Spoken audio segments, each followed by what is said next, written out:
আসসালামু আলাইকুম। বেগম খালেদা জিয়ার দাফন কাফন সম্পূর্ণ হয়ে গেছে। আমি যখন নিউজটি করছি প্রায় 48 ঘন্টা হয়ে গেছে উনি মৃত্যুবরণ করেছেন। আল্লাহ তাকে জান্নাতুল ফেরদাউস দান করুক। এই মুহূর্তে আগামী 24 ঘন্টা অথবা 48 ঘন্টা বেগম খালেদা জিয়াকে নিয়ে আরো কিছু নিউজ হবে, তারপরে কিন্তু নির্বাচনমুখী নিউজগুলো আসবে। আমার প্রত্যেকটা ভিডিওতে আমি এই বক্তব্যটা দিচ্ছি। তো এখন বেগম জিয়ার মৃত্যুর পরে বিএনপির সবচেয়ে গুরুত্বপূর্ণ এবং কি দলটার লিড যিনি করছেন তিনি হচ্ছেন জনাব তারেক রহমান। বেগম জিয়ার মৃত্যুতে আমাদের সারা পৃথিবী থেকে শোকবার্তা এসেছে। আমাদের প্রতিবেশী রাষ্ট্রগুলো ভারত, পাকিস্তান, শ্রীলঙ্কা, ভুটান, নেপাল, মালদ্বীপ প্রত্যেক দেশ থেকে তাদের গুরুত্বপূর্ণ মন্ত্রীরা এসেছেন। ওনার জানাজায় কেউ অংশগ্রহণ করেছেন, কেউ এসে শোকবার্তা তার রাষ্ট্রের দিয়ে গেছেন। এর মধ্যে ভারতের যে বিষয়টা ভিন্ন রকম। বেগম খালেদা জিয়ার মৃত্যুর পরপরই ভারত জনাব তারেক রহমানকে বাংলাদেশের আগামী প্রধানমন্ত্রী হিসাবে ঘোষণা দিয়ে দিয়েছেন অলিখিতভাবে। এমনকি আগামী দিনে বিএনপি যেন ক্ষমতায় আসে সেই রকম একটা চিঠি কিন্তু জনাব তারেক রহমানকে দিয়েছেন। এমনকি জনাব তারেক রহমানের নেতৃত্বে বাংলাদেশ ভারতের মধ্যে একটা ভালো সম্পর্কের আশাবাদী ভারত। আমি কই থেকে এই কথাগুলো বলছি? জনাব তারেক রহমানকে তার মায়ের মৃত্যুতে একটা চিঠি পাঠিয়েছেন ভারতের প্রধানমন্ত্রী নরেন্দ্র মোদী।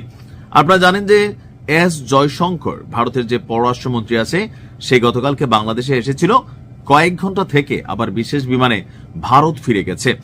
তো সেই চিঠিতে বিএনপি চেয়ারপারসন বেগম খালেদা জিয়ার মৃত্যুতে ভারতের প্রধানমন্ত্রী নরেন্দ্র মোদী তার শোকের কথা জানিয়েছেন। এর পাশাপাশি তারেক রহমানের নেতৃত্বে এখন বিএনপি তো ক্ষমতায় যায়নি, নির্বাচনও হয় নাই, এখানে জামাতও যাইতে পারে অথবা তাদের জোট যাইতে পারে বা ভিন্ন কোনো দলও যাইতে পারে, কিন্তু জনাব তারেক রহমান বা বিএনপির উপরে আস্থা রাখতে চাচ্ছে ভারত।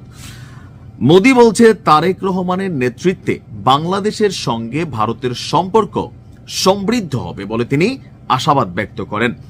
নরেন্দ্র মোদীর চিঠিটি ঢাকাস্থ ভারতীয় হাই কমিশন তাদের অফিসিয়াল ফেসবুক পেজে আবার প্রকাশ করেছে। নরেন্দ্র মোদী লিখেছেন, সুপ্রিয় তারেক রহমান সাহেব, আপনার মা বাংলাদেশের সাবেক প্রধানমন্ত্রী এবং বাংলাদেশ জাতীয়তাবাদী দলের চেয়ারপারসন মাননীয়া বেগম খালেদা জিয়ার মৃত্যু সংবাদে আমি গভীরভাবে শোকাহত। আপনার এই অপূরণীয় ব্যক্তিগত ক্ষতিতে আমার আন্তরিক সমবেদনা নিন। তার আত্মা চিরশান্তিতে বিরাজ করুক। খালেদা জিয়ার সঙ্গে নিজের পূর্বের এক সাক্ষাতের স্মৃতিচারণ করেন নরেন্দ্র মোদী চিঠিতে লিখেছেন, 2015 সালের জুন মাসে ঢাকায় বেগম সাহিবার সঙ্গে আমার সাক্ষাৎ এবং আলোচনার কথা আমি অত্যন্ত আন্তরিকভাবে স্মরণ করি। তিনি ছিলেন সংকল্প এবং আদর্শ নিষ্ঠায় বিরল এক নেত্রী, যিনি বাংলাদেশের প্রথম নারী প্রধানমন্ত্রী হওয়ার গৌরব অর্জন করেছিলেন। বাংলাদেশের উন্নয়ন এবং ভারত বাংলাদেশ সম্পর্কে সুদৃঢ় করার ক্ষেত্রে তিনি অত্যন্ত গুরুত্বপূর্ণ অবদান রেখেছেন। লিখেছেন যে তার প্রয়াণ অর্থাৎ তার চলে যাওয়া এক অপূরণীয় শূন্যতা তৈরি করলেও বেগম জিয়ার আদর্শ এবং তার উত্তরাধিকার চিরস্থায়ী হয়ে থাকবে। আমি নিশ্চিত যে বাংলাদেশ জাতীয়তাবাদী দল আপনার যোগ্য নেতৃত্বে তার সেই আদর্শগুলো এগিয়ে নিয়ে যাবে, একই সঙ্গে তা এক নতুন পথচলা নিশ্চিত করতে এবং ভারত ও বাংলাদেশের মধ্যকার গভীর ঐতিহাসিক অংশীদারিত্বকে আরো সমৃদ্ধ করতে আলোকবর্তিকা হিসাবে কাজ করবে। এই জাতীয় শোকের মুহূর্তে বাংলাদেশের জনগণের প্রতি তিনি বিভিন্ন বক্তব্য দিয়েছেন।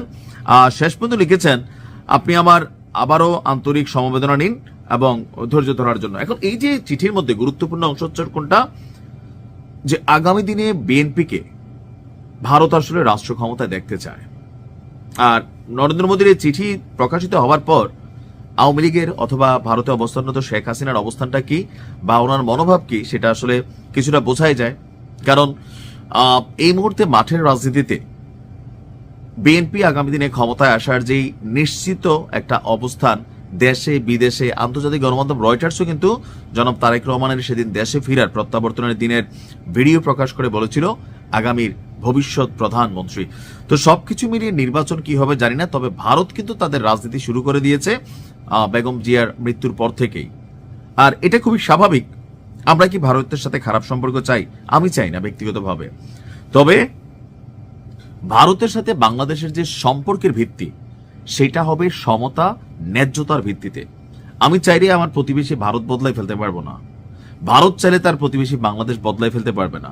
সো আমাদের দরকার ভারতের রাষ্ট্র ক্ষমতায় ওই সকল রাজনৈতিক দল যারা বাংলাদেশকে বন্ধুত্ব দৃষ্টিতে দেখবে, তবে হুকুমদারি, খবরদারি, সীমান্তে হত্যা, অন্যায্যতা এগুলা বা অপমানমূলক বা বাংলাদেশকে নিয়ে ক্রিটিক্যাল বা ক্রিটিসাইজমূলক কথাবার্তা তাদের মন্ত্রীরা যেগুলা বলছে সেগুলা বন্ধ হোক। আমরা দুই দেশের মানুষ একে অন্যের সাথে ভালোবাসার সম্পর্ক থাকবে, বন্ধুত্বের সম্পর্ক থাকবে, ব্যবসা বাণিজ্য হবে, ট্যুরিজম থাকবে, গান দেখবো, সিনেমা দেখবো, গান শুনবো, ধর্মীয় সম্প্রীতি থাকবে। কিন্তু প্রভু এবং যে ভৃত্য এই সম্পর্কের দিক থেকে ভারতকে বের হয়ে আসতে হবে। বাংলাদেশ আমাদের মতন করে আমরা বাইচা আছি, তোমরা তোমাদের মতন বাইচা থাকো। শ্রদ্ধা সম্মানের ভিত্তিতেই এই সম্পর্কের ভিত্তি হইতে হবে, কিন্তু বসগিরি এটা বাংলাদেশের জনগণ মেনে নেবে না।